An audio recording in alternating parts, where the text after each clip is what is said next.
إن الحمد لله نحمده ونستعينه ونستغفره ونؤمن به ونتوكل عليه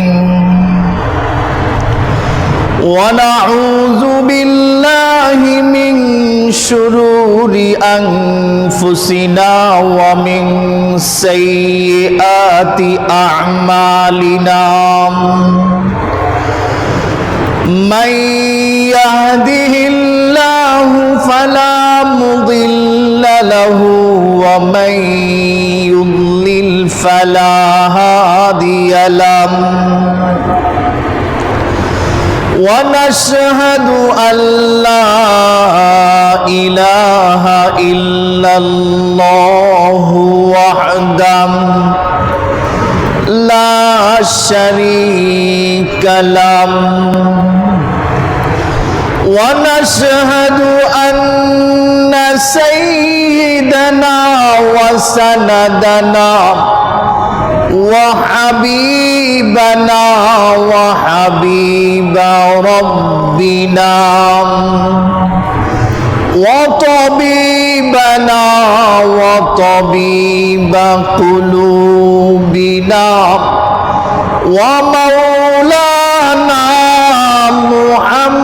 محمدا عبده ورسوله صلى الله تعالى عليه وعلى آله وأصحابه وبارك وسلم تسليما كثيرا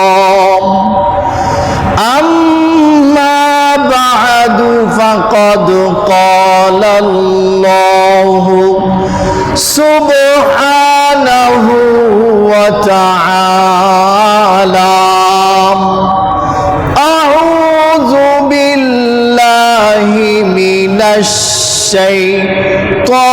الشيطان الرجيم بسم الله الرحمن الرحيم لن ينال الله لحومها ولا دماؤها ولكن يناله التقوى منكم وقال رسولنا وإمامنا وقدوتنا صلى الله عليه وسلم البقرة عن 7 والجزور عن 7 أو كما قال الرسول صلى الله عليه وسلم صدق الله مولانا العظيم وصدق رسوله النبي الكريم ونحن على ذلك لمن الشاهدين والشاكرين والحمد لله رب العالمين حمد اول اس خدا کے جس نے بخشا زندگی حمد اول اس خدا کی جس نے بخشا زندگی फिर सना है उस नबी पर जो से खाया बंदगी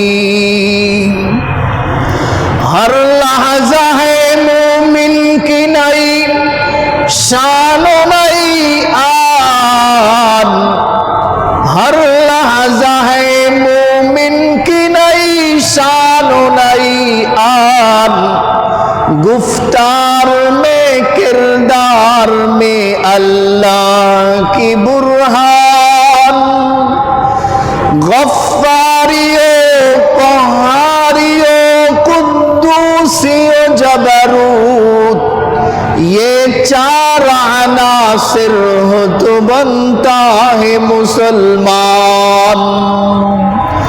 हमसाये जिब्रील अमी, हमसाये जिब्रील अमी बंदे खाकी, है उसका नशीमन न बुखारा न बदख्शान।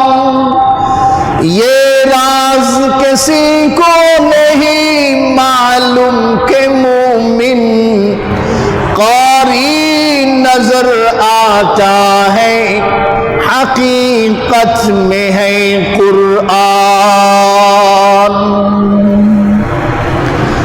सम्मानित मुसल्लियाने किराम, শুরুতেই মহান পরওয়ারদিগারে আলম মহামহিম প্রতিপালক খোদাবন্দ কুদ্দুস ও রব্বে জুল জালালের দরবারে লাখ কোটি শুকরিয়া জ্ঞাপন করছি, যিনি দয়া আর অনুকম্পা প্রদর্শন করে আমাদেরকে আজকের জুমার নামাজের উদ্দেশ্যে মসজিদে আসবার বসবার তৌফিক এনায়েত করেছেন।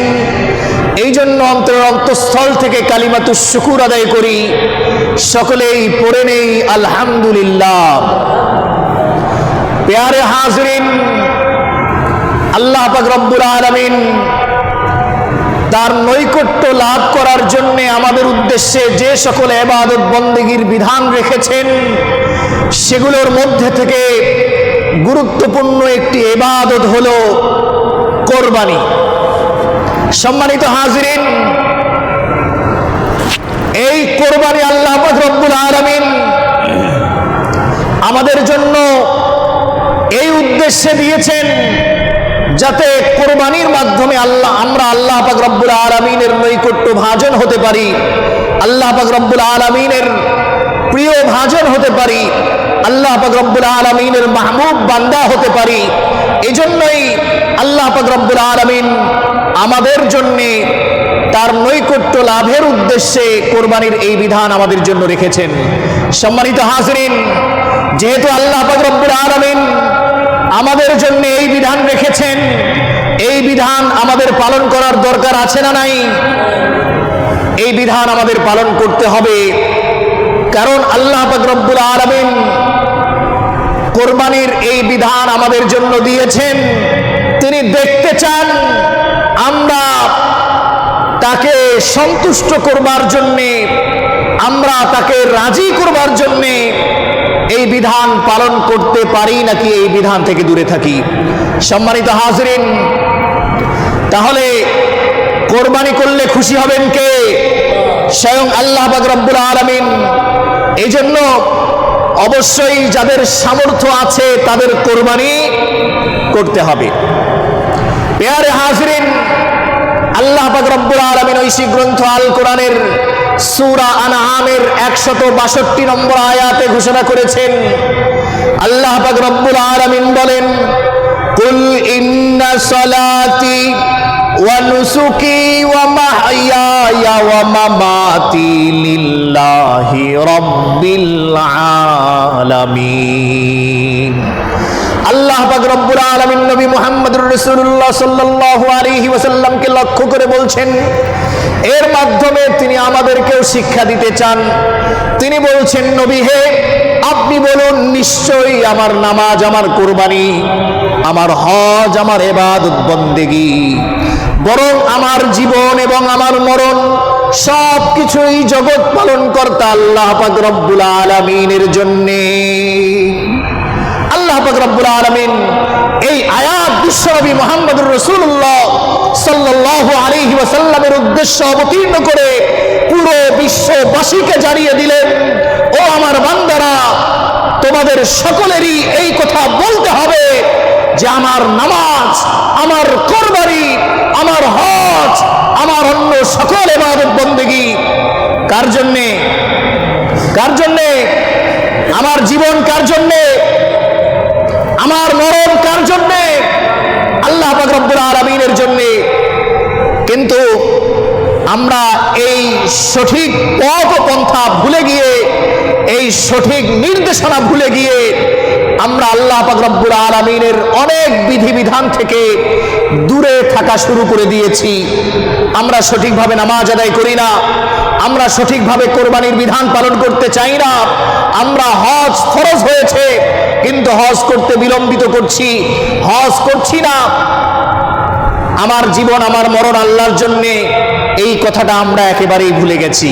পেয়ারে হাজরিন, আপনাকে দুনিয়ায় পাঠিয়েছেন, আমাকে দুনিয়ায় পাঠিয়েছেন কে?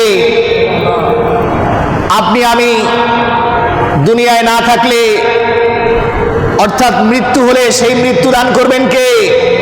আল্লাহ পাক রব্বুল আলামিন। এজন্যই আল্লাহ পাক রব্বুল আলামিন যখন কোনো বিধানের কথা বলেন, সেই বিধান আমাদের বাস্তব জীবনে পালন করার দরকার আছে না নাই? এই কোরবানি আল্লাহ পাক রব্বুল আলামিন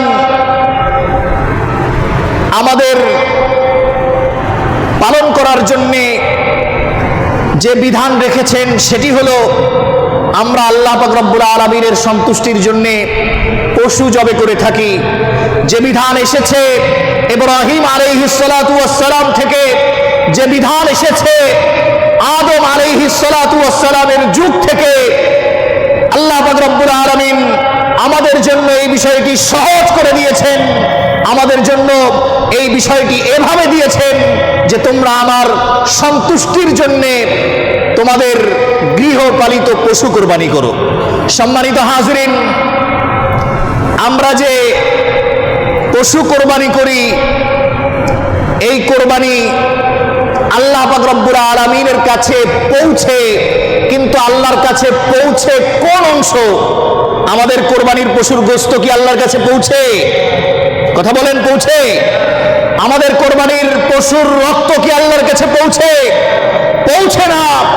বরং আল্লাহ পাক রব্বুল আলামিন সূরা হজ এর 37 নম্বর আয়াতে জানিয়ে দিয়েছেন, আল্লাহ পাক রব্বুল আলামিন বলেন, লা ইয়ানালাল্লাহু লুহুমুহা ওয়ালা দিমাউহা ওয়ালাকিন ইয়ানালুহুত তাকওয়া মিনকুম।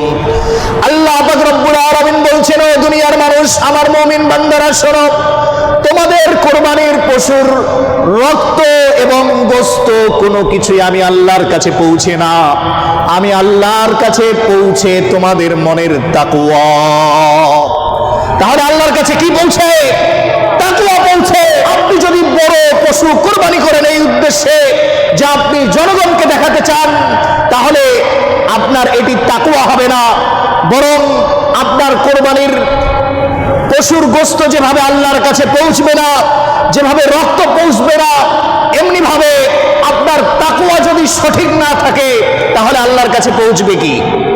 তাহলে তাকওয়া সঠিক করার দরকার আছে না নাই? পেয়ারে হাজরিন, আল্লাহ পাক রব্বুল আলামিন দেখতে চান আমার বান্দাদের মধ্য হতে কারা বড় পশু কোরবানি করছে কিন্তু আমাকে সন্তুষ্ট করবার জন্যে। আমার বান্দাদের মধ্য হতে বাজারের সব চাইতে দামি পশু কোরবানি করছে, উদ্দেশ্য হলো সে আমাকে সন্তুষ্ট করতে চায়। যদি কোনো ব্যক্তির মনে এই বিষয়টি থাকে তাহলে অবশ্যই আল্লাহ পাক রব্বুল আলামিন তার কোরবানি কবুল করবেন। কিন্তু কারো মনে যদি তাকওয়ার অভাব থাকে তাহলে তার কোরবানির পশুর গোশত এবং রক্ত যেভাবে আল্লাহর কাছে পৌঁছে না, তার এই তাকওয়াও আল্লাহর কাছে পৌঁছবে না। পেয়ারে হাজরিন, আমরা যে ইবাদতই করি না কেন, সকল ইবাদতের মধ্যে তাকওয়া অবলম্বনের দরকার আছে না নাই? তাকওয়া অবলম্বনের দরকার আছে।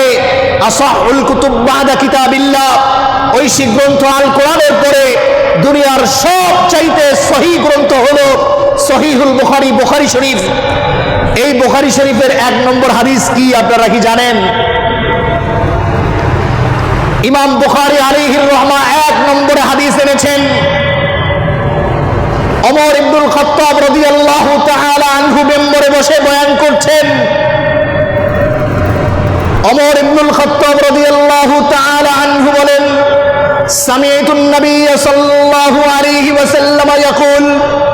ওমর ইবনুল খাত্তাব রাদিয়াল্লাহু তাআলা আনহু বলেন, আমি বিশ্বনবী মুহাম্মদুর রাসূলুল্লাহ সাল্লাল্লাহু আলাইহি ওয়াসাল্লামকে বলতে শুনেছি, বিশ্বনবী মুহাম্মদুর রাসূলুল্লাহ সাল্লাল্লাহু আলাইহি ওয়াসাল্লাম বলেছেন, ইন্নামাল আ'মালু বিন্নিয়াত, মানুষের আমলের প্রতিদান তার নিয়তের উপরে নির্ভর করে হবে। কোনো একটা কাজ, এমনকি ইবাদত বন্দেগী, যদি সে আল্লাহ পাক রব্বুল আলামিনের সন্তুষ্টির উদ্দেশ্যে করে, তাহলে আল্লাহ পাক রব্বুল আলামিন সেই ইবাদত বন্দেগী কবুল করবেন। আর যদি মানুষদেরকে দেখাবার জন্যে, লৌকিকতার জন্যে, তার যশ খ্যাতি বাড়াবার জন্যে সে কোনো ইবাদত বন্দেগী করে, এমনকি কোরবানি করে, হজ করে, তাহলে কিন্তু সে যশ খ্যাতি পাবে, আল্লাহ পাক রব্বুল আলামিনের মকবুলিয়ত কিন্তু তার ভাগ্যে জুটবে না। তাহলে আল্লাহ পাক রব্বুল আলামিন আমাদের নিয়ত সহি হলে, আমাদের নিয়ত সঠিক হলে, তবেই আল্লাহ পাক রব্বুল আলামিন আমাদের ইবাদত বন্দেগী কবুল করেন, আমাদের কোরবানিও কবুল করবেন। আর যদি আমাদের নিয়ত ঠিক না থাকে, যদি আমরা আল্লাহ পাক রব্বুল আলামিনকে সন্তুষ্ট করার জন্য আমাদের কোরবানি করতে না পারি, তাহলে কি সেই কোরবানি আল্লাহ পাক রব্বুল আলামিনের দরবারে কবুল হবে? কথা বলেন, কবুল হবে? সম্মানিত হাজিরিন, এই কোরবানি কার উপরে ওয়াজিব? যে ব্যক্তির সামর্থ্য রয়েছে জিলহজ মাসের 10 তারিখ ফজর থেকে 12 তারিখ সূর্যাস্ত পর্যন্ত সময়ের মধ্যে নির্ধারিত পরিমাণ সম্পদের মালিক হবে। যদি ওই ব্যক্তি মুসলমান হয়, ওই ব্যক্তি যদি বিবেক সম্পন্ন হয়, ওই ব্যক্তি যদি প্রাপ্তবয়স্ক হয়, চাই সে পুরুষ হোক নারী হোক, ওই ব্যক্তির উপরে কোরবানি ওয়াজিব। পেয়ারে হাজিরিন, নির্ধারিত পরিমাণ সম্পদ, এর অর্থ কি? এর অর্থ হচ্ছে যাকাতুন নিসাব, অর্থাৎ কোনো ব্যক্তির কাছে যদি স্বর্ণ, রূপা, নগদ অর্থ, ব্যবসা পণ্য, এই 4টা জিনিসের কোনো একটা থাকে, কিংবা এই 4টা জিনিস বাদে দৈনন্দিন একজন মানুষের মৌলিক চাহিদার অতিরিক্ত, মৌলিক প্রয়োজনের অতিরিক্ত যে সকল জিনিস রয়েছে, এই জিনিসগুলোর মূল্যমান যদি নির্ধারিত পরিমাণে পৌঁছে যায়, তাহলে ওই ব্যক্তির উপরে কোরবানি ওয়াজিব হবে। সম্মানিত হাজিরিন, স্বর্ণের হিসাব 7.5 ভরি, আর রূপার হিসাব অনুযায়ী 52.5 ভরি। যদি কোনো ব্যক্তির কাছে এই পরিমাণ থাকে, যে পরিমাণ সম্পদ থাকলে প্রয়োজন অতিরিক্ত যে কোনো ধরনের সম্পদ, স্থাবর অস্থাবর যে কোনো ধরনের সম্পদ, এই পরিমাণ যদি থাকে, যেই পরিমাণের মূল্যবান হয়তো 52.5 ভরি রূপার মূল্যের অথবা 7.5 ভরি স্বর্ণের মূল্যের সমপরিমাণ হয়, তাহলে ওই ব্যক্তির উপরই কোরবানি ওয়াজিব হবে। সম্মানিত হাজিরিন, আজকের দর অনুযায়ী বাংলাদেশ জুয়েলার্স অ্যাসোসিয়েশন বাজুস, তাদের যে দর আজকের বর্তমান মূল্য, এই মূল্য অনুযায়ী নিম্নমানের রূপার মূল্য 52.5 ভরি, প্রায় 68,000 টাকার মতো। আর উচ্চমান অর্থাৎ 22 ক্যারেটের রূপা 52.5 ভরির মূল্য 1,10,000 টাকার মতো। আমরা যে যেটার হিসাব করি সেটার হিসাবই করতে পারি, সনাতন পদ্ধতির হিসাবও করতে পারি, আবার চাইলে 22 ক্যারেট কিংবা 21 ক্যারেটের হিসাবও করতে পারি। সম্মানিত হাজিরিন, 7.5 ভরি স্বর্ণ আজকের দর অনুযায়ী সনাতন পদ্ধতির স্বর্ণ সবচাইতে কম দামের যেইটা, এইটার 7.5 ভরির মূল্য প্রায় 6 লক্ষ টাকা। সম্মানিত হাজিরিন, কারো কাছে যদি দৈনন্দিন প্রয়োজন অতিরিক্ত এই পরিমাণ যে কোনো সম্পদ থাকে, যেই পরিমাণের মূল্যমান 7.5 ভরি স্বর্ণ এর মূল্য তথা 6 লক্ষ, কিংবা 52.5 ভরি রূপার মূল্য তথা 68,000 থেকে 1,10,000 পর্যন্ত এই পরিমাণে পৌঁছে যায়, তাহলে ওই ব্যক্তির উপর কোরবানি ওয়াজিব হবে। সম্মানিত হাজিরিন, এক পশুতে আমরা কয়জন অংশগ্রহণ করতে পারবো? বিষয়গুলো একটু খেয়াল করে শোনার চেষ্টা করি। মৌলিকভাবে কোরবানি করা যায় 5 ধরনের পশু, 6 ধরনের পশু দ্বারা।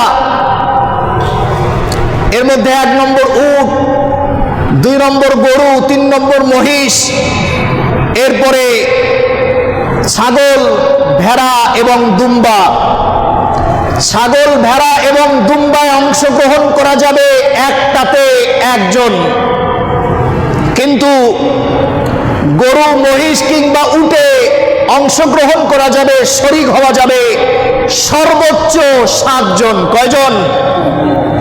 কয়জন অংশগ্রহণ করা যাবে, শরীক হওয়া যাবে? 7 জন। 7 জনের বেশি, অর্থাৎ একটা গরুকে 7 ভাগ করলে যে পরিমাণ হয় এর একটা ভাগে অবশ্যই একজনের অংশগ্রহণ করতে হবে, এইটাকে আর ভাঙ্গার সুযোগ নাই। এক গরুতে 7 জন শরীক হওয়া যায়, 6 জন যায়, 5 জন যায়, 4 জন যায়, 3 জন যায়, 2 জনও যায়। প্যারে হাজরিন, কেউ যদি চায় একাই একটি গরু কোরবানি করবে, করতে পারে। কেউ যদি চায় অনেকগুলো গরু কোরবানি করবে, তার নিজের পক্ষ থেকে করতে পারে, এতে কোনো অসুবিধা নেই। সম্মানিত হাজরিন, কিন্তু 7 জনের বেশি শরীক হওয়া যাবে না।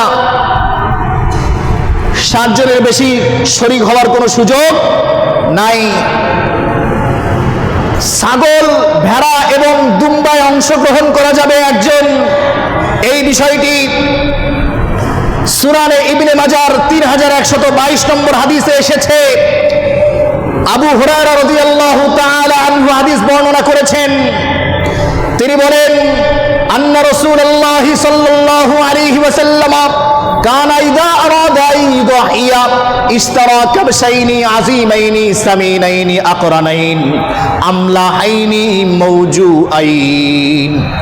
আবু হুরায়রা রাদিয়াল্লাহু তাআলা আনহু বলেন, বিশ্বনবী মুহাম্মদুর রাসূলুল্লাহ সাল্লাল্লাহু আলাইহি ওয়াসাল্লাম যখন কোরবানি করার ইচ্ছা পোষণ করতেন, তখন তিনি 2টি এই ধরনের ভেড়া ক্রয় করতেন, যে 2টি ভেড়া অত্যন্ত বড়, মাংসল, মোটা তাজা, শিং বিশিষ্ট, ধূসর বর্ণের এবং খাসি করে দেওয়া হয়েছে, এই ধরনের 2টি ভেড়া ক্রয় করতেন। এবং আল্লাহর নবী সাল্লাল্লাহু আলাইহি ওয়াসাল্লাম নিজের পক্ষ থেকে একটি ভেড়া জবে করতেন, আর তার উম্মতের মধ্য হতে যারা শহীদ হয়েছে তাদের জন্য আরেকটি ভেড়া কোরবানি করতেন। তাহলে এক ভেড়া কয়জনের পক্ষ থেকে কোরবানি করা যাবে? ছাগল, দুম্বা কয়জনের পক্ষ থেকে করা যাবে? একজনের পক্ষ থেকে করা যাবে। একের বেশি শরীক হওয়া যাবে না। এই হাদিসের মধ্যে আল্লাহ রাসূল সাল্লাল্লাহু আলাইহি ওয়াসাল্লাম যে 2টি ভেড়া কোরবানি করতেন, ওই ভেড়া 2টি খাসি করা থাকতো। খাসি ভেড়া তিনি পছন্দ করতেন, এজন্য খাসি ভেড়া ক্রয় করতেন। এজন্য কেউ যদি খাসি করে দেওয়া হয়েছে এমন ছাগল কোরবানি করতে চায়, কোনো অসুবিধা আছে? খাসি করে দেওয়া হয়েছে এমন গরু, যেটাকে আমরা বলদ বলছি, এমন গরু কোরবানি করতে চায়, তাতে কোনো সমস্যা আছে? সমস্যা নাই। প্যারে হাজরিন, গরু, মহিষ এবং উটে অংশগ্রহণ করা যাবে কয়জন? 7 জন। এই বিষয়টি এসেছে সুনানে আবু দাউদের 2808 নম্বর হাদিসে। জাবের রাদিয়াল্লাহু তাআলা আনহু হাদিস বর্ণনা করেছেন। তিনি বলেন, বিশ্বনবী মুহাম্মদুর রাসূলুল্লাহ সাল্লাল্লাহু আলাইহি ওয়াসাল্লাম বলেছেন, আল বাকারাতু আন সাবাতিন ওয়াল জাযুরু আন সাবাতিন। বিশ্বনবী মুহাম্মদুর রাসূলুল্লাহ সাল্লাল্লাহু আলাইহি ওয়াসাল্লাম বলেন, একটা গরু 7 জনের পক্ষ থেকে যথেষ্ট হবে, আর একটা উট এটাও 7 জনের পক্ষ থেকে যথেষ্ট হবে। কোরবানি ওয়াজিব হয়েছে এই ধরনের 7 ব্যক্তির পক্ষ থেকে একটা গরু যথেষ্ট হতে পারে। এমনি ভাবে কোরবানি ওয়াজিব হয়েছে এক পরিবারের হোক, একাধিক পরিবারের হোক, কোরবানি ওয়াজিব হয়েছে এমন 7 জন ব্যক্তির পক্ষ থেকে একটি গরু কিংবা একটি উট যথেষ্ট হবে। তাহলে গরু, মহিষ, উটে অংশগ্রহণ করা যাবে 7 জন। প্যারে হাজরিন, কোরবানির উপযুক্ত হওয়ার জন্য উটের বয়স হতে হবে কম পক্ষে 5 বছর। কয় বছর? বাংলাদেশে তো উট বিক্রি হয়,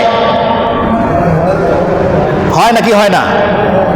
হয় হয় হয়, বাংলাদেশে উট বিক্রি হয়, ঢাকায় হয়, এমনকি বাংলাদেশের দুম্বাও বিক্রি হয়। আমি কয়েকদিন আগে নিউজে দেখেছি রংপুরেও দুম্বা বিক্রি হয়েছে কোরবানির উদ্দেশ্যে। সম্মানিত হাজিরিন, উট হতে হবে কমপক্ষে 5 বছর বয়সী, গরু এবং মহিষ হতে হবে কমপক্ষে 2 বছর বয়সী। কয় বছর বয়সী? 2 বছর বয়সী। 2 বছর বয়সী না হলে ওই উট কিংবা মহিষ দ্বারা কোরবানি করা জায়েজ হবে না। সম্মানিত হাজিরিন, ছাগল, ভেড়া এবং দুম্বা হতে হবে কমপক্ষে 1 বছর বয়সী। কয় বছর বয়সী? 1 বছর বয়সী। যদি ভেড়া এবং দুম্বা, ছাগল নয়, ছাগলে 1 বছরই লাগবে, 1 বছরের কম হলে হবে না। কিন্তু ভেড়া কিংবা দুম্বা যদি 1 বছরের কিছুটা কমও হয়, কিন্তু হৃষ্টপুষ্ট হওয়ার কারণে 1 বছর বয়সী মনে হয় দেখতে, তাহলে ওটা দ্বারাও কোরবানি করা যাবে। ছাগল কিন্তু কমপক্ষে 1 বছরই হতে হবে, 1 বছরের নিচে হলে ওই ছাগল দ্বারা কোরবানি করা যাবে। কথা বলেন, যাবে? সম্মানিত হাজিরিন, যদি কোরবানির পশু এই পরিমাণ রুগ্ন হয়, যেখানে কোরবানি করবেন আপনার বাড়ি থেকে সেই জায়গা পর্যন্ত হেঁটে যেতে পারে না, ওই পশু দ্বারা কোরবানি করা যাবে? যাবে না। যে পশুর চোখ অন্ধ কিংবা একটা চোখ একেবারেই নষ্ট হয়ে গেছে, ওই পশু দ্বারা কোরবানি করা যাবে না। যে পশু 3 পায়ে ভর দিয়ে দাঁড়ায়, 1 পায়ে একেবারেই ভর দেয় না, ওই পশু দ্বারা কোরবানি করা যাবে না। যে পশুর শিং গোড়া থেকে উপড়ে গেছে, ফলে মস্তিষ্ক ক্ষতিগ্রস্ত হয়েছে, ওই পশু দ্বারা কোরবানি করা যাবে না। কিন্তু শিংয়ের সামান্য অংশ যদি ফেটে যায় বা ভেঙে যায়, মস্তিষ্ক ক্ষতিগ্রস্ত না হয়, তাহলে ওই পশু দ্বারা কোরবানি করা যাবে। সম্মানিত হাজিরিন, পশুর বয়স অনেক বেশি হওয়ার কারণে যদি সকল দাঁত কিংবা অধিকাংশ দাঁত পড়ে যায়, এখন আর কোনো কিছু চিবিয়ে খেতে পারে না, তাহলে ওই পশু দ্বারাও কোরবানি করা যাবে? যাবে না। সম্মানিত হাজিরিন, যদি আমরা কোনো পশুতে একজনের বেশি অংশগ্রহণ করি, কোনো গরুতে, কোনো মহিষে একজনের বেশি অংশগ্রহণ করি, যেমন ধরলাম 7 জন, এই 7 জনের কোনো একটা ভাগকে ভাগ করে 2 জন নেওয়া যাবে? তাহলে তো আপনি 14 ভাগ করে ফেললেন। আপনি 7 ভাগ প্রথমে করেছিলেন, তারপরে একটা ভাগকে ভেঙে 2 ভাগ করলেন, তার মানে আপনি কত ভাগ করে ফেললেন? 14 ভাগ করে ফেললেন, 7 ভাগে থাকলো না। এই জন্য এই জাতীয় সুযোগ নেওয়া যাবে না। আপনি যদি আপনার ভাগ অন্য কাউকে দিতে চান, আর একজনকে শরিক করতে চান, তাহলে আপনার কমপক্ষে 2 থাকতে হবে। 7-এর মধ্যে কত থাকতে হবে? 2 থাকতে হবে। যেমন একটা গরু কোরবানি করেছে 3 জন মিলে সমান অংশে, তাহলে একজনের ভাগ আছে 2-এর বেশি। সেই ব্যক্তি যদি চায় তার 1 অংশে আরেকজনকে অংশগ্রহণ করাবে, তাহলে সে পারবে, কারণ তার মালিকানায় 2 ভাগের বেশি রয়েছে। যে কারণে সে যদি সেখান থেকে অর্ধেক অর্থাৎ একটা ভাগ কাউকে দিতে চায়, দিতে পারবে। সম্মানিত হাজিরিন, ভাগে কোরবানি করলে জরুরি হলো অবশ্যই দাড়ি পাল্লা দিয়ে মেপে কোরবানির পশুর গোশত ভাগ করে নিতে হবে। আন্দাজ করে ভাগ করা যাবে না, ওজন করে মেপে ভাগযোগ করে নিতে হবে। সম্মানিত হাজিরিন, কোরবানির পশুর গোশত আমরা কতদিন খেতে পারবো?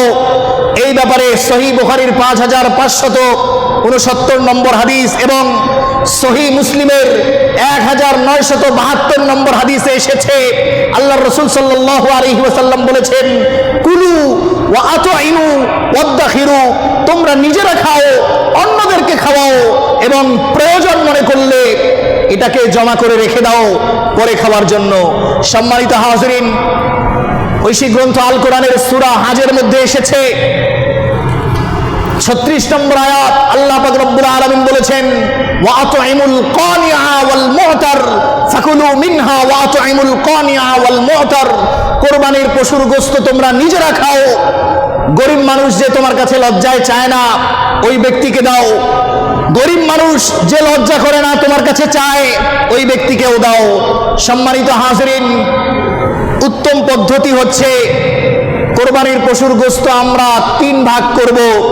1 ভাগ গরিব মিসকিনকে দিয়ে দিব, 1 ভাগ আত্মীয় স্বজনকে দেওয়ার চেষ্টা করব, আর বাকিটা নিজেরা ফ্রিজিং করে যতদিন পর্যন্ত আপনার ইচ্ছা রেখে আপনি কোরবানির গোশত খান, এতে কোনো অসুবিধা নাই। হাদিসে এসেছে একবার আল্লাহ রাসূল সাল্লাল্লাহু আলাইহি ওয়াসাল্লাম ঘোষণা দিয়েছিলেন 3 দিনের বেশি কোরবানির পশুর গোশত খাওয়া যাবে না। কয় দিনের বেশি? সেই বছর অত্যন্ত অভাব দেখা দিয়েছিল। পরের বছর সাহাবায়ে কেরাম জিজ্ঞাসা করেছেন, ইয়া রাসূলুল্লাহ, আপনি তো গত বছর ঘোষণা দিয়েছিলেন 3 দিনের বেশি কোরবানির পশুর গোশত খাওয়া যাবে না, আমরা কি ওই কথার উপরে এই বছর আমল করব নাকি ওই কথা পরিবর্তন হবে? আল্লাহ রাসূল সাল্লাল্লাহু আলাইহি ওয়াসাল্লাম বলেছেন, না, এখন অবস্থা স্বাভাবিক হয়েছে, তোমরা নিজেরা খাও, আত্মীয় স্বজন গরিব মিসকিনদেরকে খাওয়াও, এবং চাইলে তোমরা জমা করে রেখে পরবর্তীতে খাওয়ার ব্যবস্থা করো, এতে কোনো অসুবিধা নেই। সম্মানিত হাজিরিন, যারা কোরবানির পশুতে শরীক হচ্ছি তাদের কারো যদি জানা থাকে যে তার আয় রোজগার সঠিক পন্থায় নেই, সে লিগ্যাল ওয়েতে আয় রোজগার করে না, বরং তার মধ্যে ইলিগ্যালিটি রয়েছে, এই রকম ব্যক্তিকে শরীক করা যাবে না। কারণ কোনো ব্যক্তির কোরবানির অংশে যদি হারাম ঢুকে যায় তাহলে ওই ব্যক্তির এই হারাম ঢুকে যাবার কারণে সকলের কোরবানি নষ্ট হয়ে যাওয়ার সম্ভাবনা রয়েছে। সম্মানিত হাজিরিন, তাহলে এই বিষয়গুলো অর্থাৎ যে মাসালাগুলো এ পর্যন্ত আলোচনা হয়েছে আমরা এই বিষয়গুলোর উপরে আমল করার চেষ্টা করব ইনশাআল্লাহ। সম্মানিত হাজিরিন, আমরা আজকে 7 তারিখ, জিলহজ মাসের 7 তারিখে অবস্থান করছি। আগামীকাল 8 তারিখ, এর পরের দিন 9 তারিখ সহিহ মুসলিমের 1962 নম্বর হাদিসে এসেছে, 1162 নম্বর হাদিসে এসেছে, আল্লাহর রাসূল সাল্লাল্লাহু আলাইহি ওয়াসাল্লাম বলেছেন, সিয়ামু ইয়াউমি আরাফা আহতাসিবু আলাল্লাহ আন ইউকাফিরাস সানাতাল্লাতী ক্বাবলা ওয়াস সানাতাল্লাতী বাদা।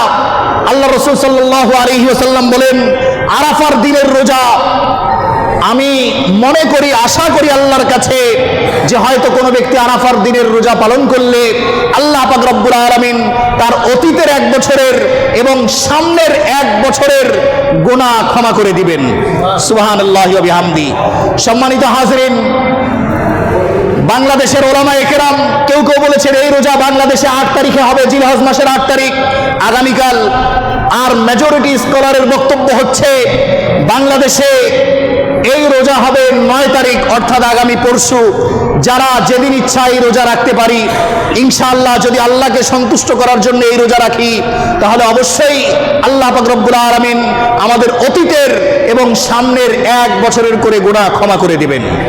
সম্মানিত হাজিরিন, আরেকটি আমল তাকবীরে তাশরিক। হাদিসের মধ্যে এসেছে, মুসান্নাফে ইবনে আবি শাইবার 5632 নম্বর হাদিসে এসেছে, আন আলী রাদিয়াল্লাহু তাআলা আনহু আন্নাহু ইউকাব্বিরু বাদাল ফজরি। আলী রাদিয়াল্লাহু তাআলা আনহু তিনি ইয়াউম আরাফা, আরাফার দিনের ফজরের পর থেকে ইলা সালাতিল আসরি মিন আখির আইয়ামিত তাশরিক, আইয়ামে তাশরিকের অর্থাৎ 13 তারিখের আসর পর্যন্ত মোট 23 ওয়াক্ত নামাজের পরে আলী রাদিয়াল্লাহু তাআলা আনহু তাকবীরে তাশরিক বলতেন। এই আমলটি আমাদের মধ্যেও রয়েছে। সম্মানিত হাজিরিন, তাকবীরে তাশরিক প্রত্যেক ফরজ নামাজের পরে উচ্চ স্বরে একবার বলা ওয়াজিব। 3 বারের পদ্ধতি শরীয়ত সিদ্ধ নয়, একবার বলতে হবে উচ্চ স্বরে। ইমাম সাহেব ভুলে গেলে মুক্তাদিরা উচ্চ স্বরে বলতে থাকবে। মা এবং বোন তারা নিম্ন স্বরে প্রত্যেক ফরজ নামাজের পরে একবার করে তাকবীরে তাশরিক বলবেন। তাকবীরে তাশরিক আল্লাহু আকবার, আল্লাহু আকবার, লা ইলাহা ইল্লাল্লাহু ওয়াল্লাহু আকবার, আল্লাহু আকবার, ওয়ালিল্লাহিল হামদ। এই তাকবীরে তাশরিক আমাদের শুরু হবে আগামী রবিবার থেকে। কি বার থেকে? রবিবার সোমবার, মঙ্গলবার, বুধবার, বৃহস্পতিবার আসর পর্যন্ত, তাহলে রবিবার ফজরে শুরু হয়ে বৃহস্পতিবার আসর পর্যন্ত এই তাকবীরে তাশরিক চলতে থাকবে। সম্মানিত হাজরিন, আজকে যে সকল মাসালা আলোচিত হয়েছে এবং দিন সম্পর্কে, কোরবানি সম্পর্কে আমরা যে সকল বিষয় আজকে জানতে পেরেছি, আল্লাহ পাক রব্বুল আলামিন সেগুলোর উপরে আমাদেরকে পুঙ্খানুপুঙ্খরূপে আমল করবার তৌফিক দান করুক। সকলেই বলি আমিন। ওয়া আখিরু দাওয়ানা আনিল হামদুলিল্লাহি রাব্বিল আলামিন। যারা সুন্নত পড়িনি ইনশাআল্লাহ ক্বাবলাল জুমার সুন্নত আদায় করে নিই।